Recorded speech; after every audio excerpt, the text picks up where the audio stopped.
Hi everyone and welcome or welcome back to my channel. So in today's video I am bringing you my September TBR and also my general plans for September. So basically when I was trying to plan out this video I thought instead of just giving you a long list of some books that I might read next month, why don't I talk through my actual reading vlog plans and things that I'm going to be up to in September that might influence my reading. Basically I have a lot going on next month, so when I'm planning out my reading I'm thinking, okay, so at the start of the month I'm going to be doing this, in the middle of the month I'm going to be doing this, and then at the end of the month I'm going to be doing this. So here are the moments where I'm going to be able to read and film vlogs. So that's how it's working in my brain right now. I don't know if that's going to make sense to anyone else, but I thought that this might be a more interesting way of filming this video. First things first, at the start of the month I am going away. I am so excited. I'm going to Croatia with my partner. We're going to Dubrovnik, and yeah, I've never been before. I know that Croatia is where they filmed a lot of Game of Thrones and House of the Dragon, so we're going to be doing a lot of exploring, seeing some of the filming locations, and I'm also hoping to have some relaxing beach days, because the thing is, every time I go away I tend to prefer city breaks over like beach holidays, and I always end up coming back from a trip feeling exhausted, and I don't want that this time around. I want to explore obviously, but I also am hoping that it's going to be a more relaxing holiday. So I am going to be reading while I'm away. Obviously I've got the flight there and back as well, but I'm also hoping that I'm going to be doing some reading on the beach. And I was looking through my Kindle at some potential reads, because obviously I don't want to take any physical books with me, and I don't actually have that many books on my Kindle that I would call like beach reads or holiday reads. The closest that I have is Wild Things by Laura Kay. I've read two other books by Laura Kay in the past, and one of them I loved, gave 5 stars. The other was a little underwhelming, so I don't know how this one is going to go, but this I think is going to be a good time at least. The other books that I've read by Laura Kay have had some very messy relationship drama. I wouldn't describe them as romances, even though I think that's how they're being marketed as. From what I gather, looking at the synopsis, this follows a main character who is in a bit of a rut, so she decides to quit her job and get together a group of friends to move to this house in the countryside where they end up renovating it and turning it into a commune. It looks like there's also a romance of sorts. It seems like this main character has been in love with one of her friends for a while, and so she's trying to decide, does she risk ruining the friendship or giving it a proper go? Hopefully this will be very uplifting and fun. I feel like I'm going in with the right expectations.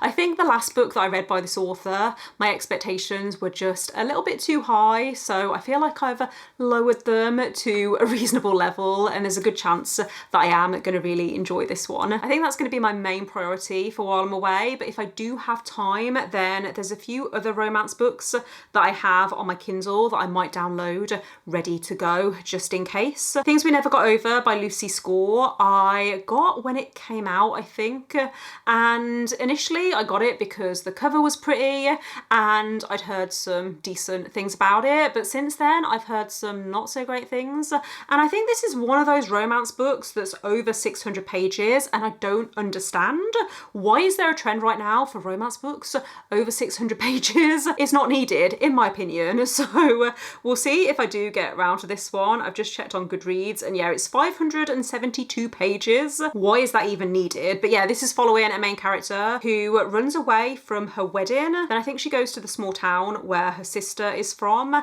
and she runs into this guy, and yeah, there's like a grumpy sunshine dynamic or something. I do tend to like small town romances, so maybe I would enjoy this one, but we'll see if I have time to get around to it. I also have Reputation by Lex Croucher on my Kindle. I read another book by this author a few years ago and it was okay. I think I was interested in this because I heard Lex Croucher speak at Yauk. This would have been a couple of years ago, and I thought they were so funny and it made me want to read their books.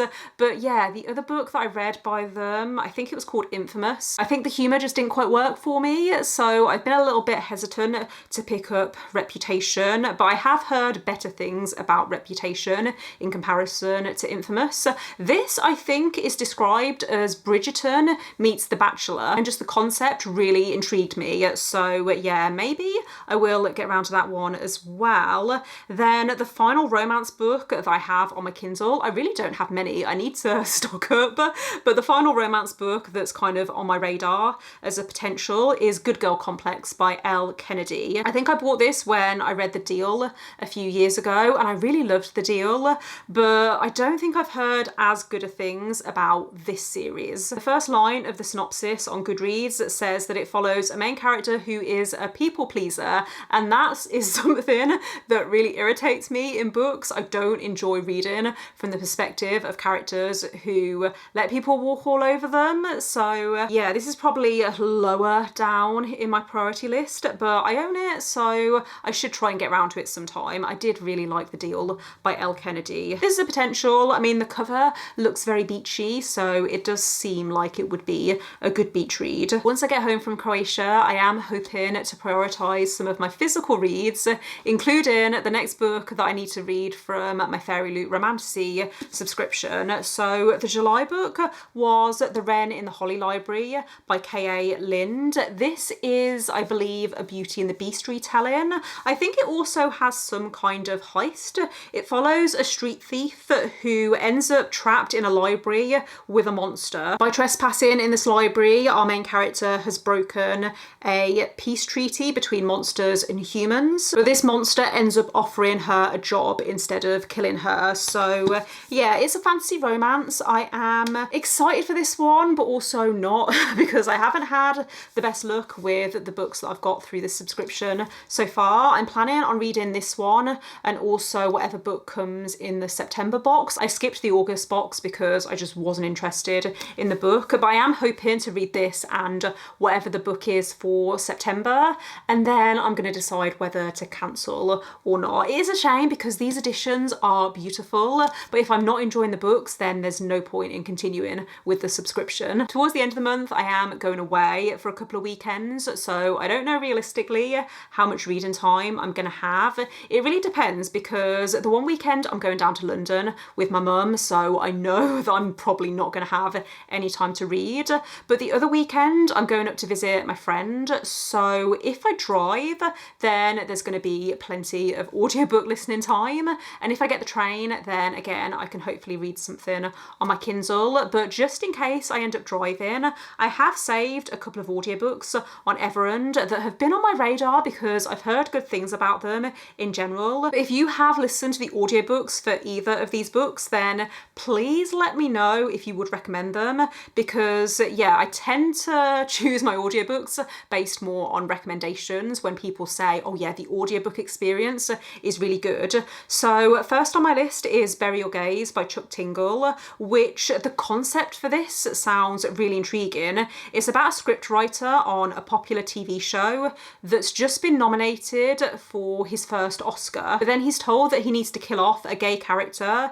in the upcoming season finale, and the story kind of goes from there. It's a horror, so I'm assuming it's going to get quite creepy. I've heard really good things about this, but I don't know whether to try the audiobook or to get it physically. I've also saved a novel love story by Ashley Poston because this is quite a recent release. I haven't really heard the best things about it. I was already on the fence about picking this one up because I didn't seem to love The 7 Year Slip as much as a lot of people, and I haven't read The Dead Romantics yet, but I did listen to The 7 Year Slip as an audiobook, and I thought the audiobook was decent, so I thought to myself, okay, if I'm going to read this book, I'm probably going to listen to the audiobook because that's just apparently how I enjoy consuming Ashley Poston's books. This is a contemporary romance. I believe it's about a main character who ends up getting trapped in the world from her favourite romance novel series.